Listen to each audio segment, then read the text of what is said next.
नहीं नहीं, हमने कोई नहीं तोड़ा। जब उनको मना किया गया, ज़्यादा उसमें आए, वो खुद ही अपने आप ही लग गए हैं उसे तोड़ा ताड़ी में। नहीं नहीं, हिंसक हम नहीं हैं, जानबूझ के वो उंगली की जा रही है, जानबूझ के भड़काया जा रहा है किसानों को। अब आज देख लो, आज की घटना देख लो, क्या मतलब था उनका आने का। बीजेपी वालों को यहीं स्वागत की जगह मिली है। पूरा गाजियाबाद पड़ा है, पूरी दिल्ली पड़ी हुई है, उससे आगे पड़ा हुआ। शोर नहीं मचाते, काले झंडे ही तो दिखाए हमने तो। और जो कुछ किया है वो अपने आप उन्होंने किया। पुलिस वाले हैं यहाँ, उनके किसानों ने आग लगाई। भाई किसान क्यों आग लगाएगा बता? कोई चलते सड़क चल पे इतने लोग चलते हैं, ये हमारा क्या उद्देश्य है बताओ? उससे क्या फायदा मिल जाएगा? रहे हैं हम, किसान खटक रहा है, क्योंकि किसान ने पूरा गेम चेंज कर दिया है। जैसे बंगाल में कर दिया था, यहाँ यूपी में कर दिया है। 50 सीट उनके लिए हमने कर दी है कि 50 के नीचे नीचे रहेंगी, उससे ऊपर सीट नहीं आएगी। बीजेपी वाले बिल्कुल मंच के सामने आ गए। हमारा मंच का तभी शुरू हुआ था 11:30 बजे ही, और आके मंच के सामने आप ये देखो, ये सामने मंच दिख रहा है, कोई ज़्यादा दूर नहीं है। और मुश्किल से 20 फीट ये रोड है, दूसरी रोड है जो उधर से आ रही है दिल्ली की तरफ से। और उस पर आके 8-10 गाड़ी लेके खड़े हो गए, और वहीं ढोल बजा रहे हैं, नगाड़े बजा रहे हैं, और वहीं से माला उन्होंने डालनी शुरू कर दी हैं। कोई अमित वाल्मीकि जी थे, उनका स्वागत कर रहे थे। हम लोगों ने बोला भी, उनको कई बार टोका भी, भाई आप आगे चले जाओ, 20 मीटर आगे चले जाओ, ये 20 मीटर पीछे रह जाओ। नहीं नहीं, उन्होंने मंच जैसे संचालन हमारा हुआ है, क्योंकि कल बंद था और जैसे आज शुरू हुआ है, और उसे सुबह ही आ गए हैं, और सुबह आके ही वो जानबूझ के किया गया है। उनका आरोप है, जो काफिले जो थे उन लोगों का, अमित मालवीय का, जिसका आपने कह रहे हैं, मालवीय का, उनका आरोप ये है कि किसान जो वहाँ गए डंडे लेकर, तलवार लेकर, उन पर हमला कर दिया। नहीं नहीं नहीं, पहले कोई हमला नहीं किया। पहले उन्हें समझाया था, भैया आप आगे चले जाओ, पीछे चले जाओ। पुलिस वाले भी साथ गए थे, उन्होंने भी बोला था आगे पीछे हो जाओ।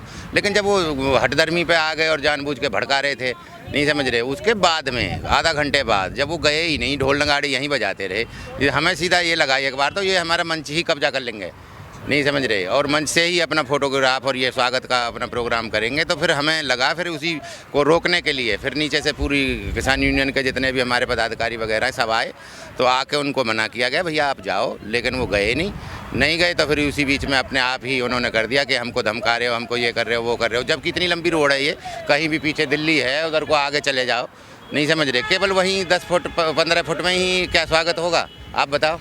तो इसका मतलब जानबूझ के भड़काने वाला वो काम था ना। आपकी बात लाजमी है, लेकिन ये इतना ही नहीं, उनका एक और इल्ज़ाम है जो मैं आपसे जानने की कोशिश करूंगा कि आप लोगों ने प्लान बना रखा था, उनके गाड़ी के शीशे तोड़ दिए, उनके कई चोटें आई, उनके जो कार्यकर्ता थे, ये तमाम आरोप उन्होंने लगाया। नहीं नहीं, हमने कोई नहीं तोड़ा। जब उनको मना किया गया, ज़्यादा उसमें आए, वो खुद ही अपने आप ही लग गए हैं उसे तोड़ा ताड़ी में। किसी ने, किसान यूनियन वाले ने, किसी ने नहीं तोड़ा है।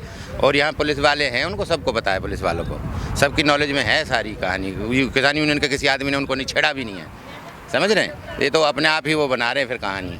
अब सवाल ये है सर कि अब सवाल ये है, और वो लाजमी है कि आखिर उनके इसके पीछे ये जो घटना हुआ है आज, और इससे पहले भी बदनाम करने की कोशिश की गई थी, इसके पीछे जो अब की जो मंशा है वो क्या हो सकती है आपके हिसाब से? देखो, इन्हें तो कैसे भी एक क्लू मिले है किसान को बदनाम करने का, तो ये घूम रहे हैं, कभी कुछ कहते हैं, कभी कुछ कहते हैं। अब वो देखा नहीं, किसान था नहीं, वो एक ड्राइवर था, पास के गाँव से आ जाता था वहाँ से बॉर्डर पे, और खुद ही पेट्रोल खरीद के लाया है। जब हमने वो कैमरे की फुटेज मांगी तो 5 दिन से कैमरा ख़राब है, सारे प्रूफ दे दिए उसको। खुद हमने तो उसका सेफ्टी की है, हमारे किसान यूनियन के लोगों ने अपने कंबल डाले हैं, उसको बचाया है, ले गए। उसने पूरा अपना अस्पताल जाने से पहले सारा वो दिया है स्टेटमेंट, लेकिन बाद में उसको मोड़ तोड़ के किसान के ऊपर ही दे दिया कि किसानों ने आग लगाई। भाई किसान क्यों आग लगाएगा बता? कोई चलते सड़क चल पे इतने लोग चलते हैं, ये हमारा क्या उद्देश्य है बताओ? उससे क्या फ़ायदा मिल जाएगा? जानबूझ के उसके ग्रामीणों ने इसको कुछ मुआवजा मिल जाएगा या कुछ मिल जाएगा बोल दिया है, किसानों ने जला दिया है। बिल्कुल ठीक है। और यही बात करते करते जब मैंने कवर कर रहा था, मैंने लोगों से बात किया, उनके कार्यकर्ताओं से, तो उन्हें ये भी कहा कि ठीक है, आप ये सवाल पूछिए कि आखिर ये जो आंदोलन है बार बार हिंसक क्यों हो रहा है? नहीं नहीं, हिंसक हम नहीं हैं, जानबूझ के वो उंगली की जा रही है, जानबूझ के भड़काया जा रहा है किसानों को। अब आज देख लो, आज की घटना देख लो, क्या मतलब था उनका आने का। बीजेपी वालों को यहीं स्वागत की जगह मिली है। पूरा गाजियाबाद पड़ा है, पूरी दिल्ली पड़ी हुई है, उससे आगे पड़ा हुआ रोड, ये 2 से हरिद्वार तक जाता है ये रोड सीधा, उधर को लखनऊ तक जा रहा है। इस पर कहीं भी कर लो, वहीं 10 फुट में ही आपको वो करना है हमारे मंच पे।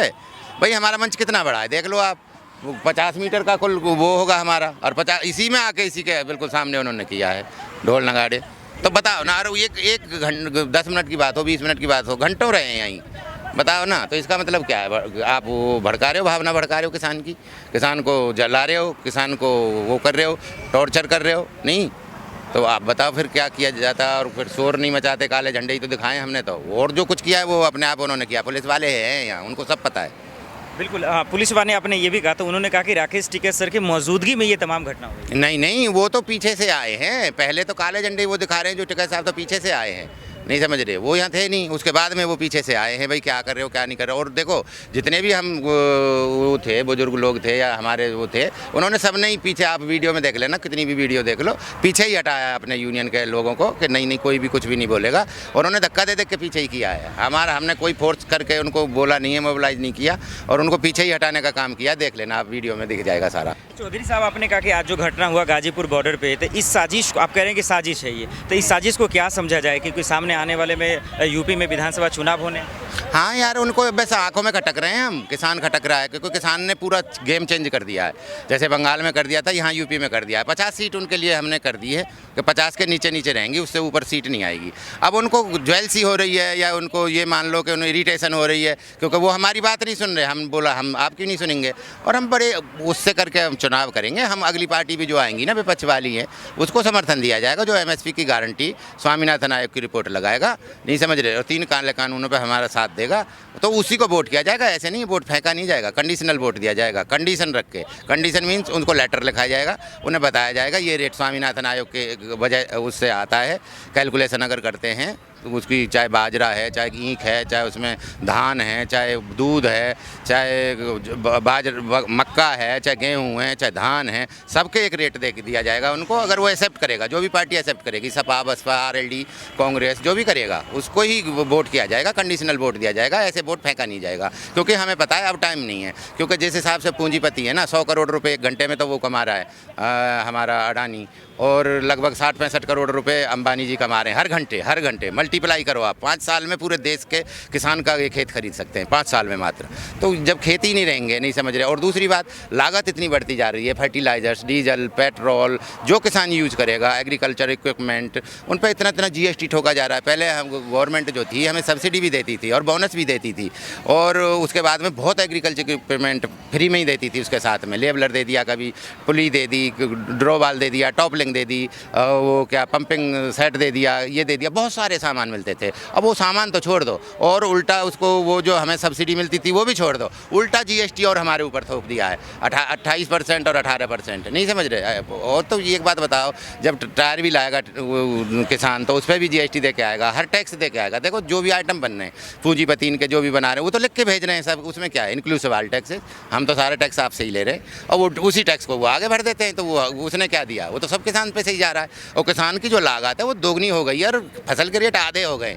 कब तक चलाएगा बताओ, भैंस बेच के, गाय बेच के, या दूध बेच के अपने बच्चों का पेट काट के कब तक चलाएगा इसको? वो 5 साल में, ये 7 साल में इतना ये ट्रैक पर जो चढ़ा दिया है ना इसने BJP ने आके, जो 80 करोड़पति लोग हैं हमारे भारत में, उन्हीं पे 80% धन है। अब जो ये 20% जो बचा हुआ है बहुत जल्दी जाने वाला है, ज़्यादा से ज़्यादा 10 साल में 90% पे वो पहुँच लेंगे, क्योंकि उनकी कमाई उसी स्पीड से है, और किसी की कमाई है ही नहीं, कोई कमाई नहीं पा रहा, सब माइनस में चल रही है। छोटी एजेंसी हैं, कंपनी है, नहीं समझ रहे, किसान हैं या थोड़ा नौकर सा है, नौकरी पैसे वाला है, नहीं समझ रहे, वो कुछ भी नहीं कर पा रहे हैं, और वो ही बढ़ते जा रहे हैं।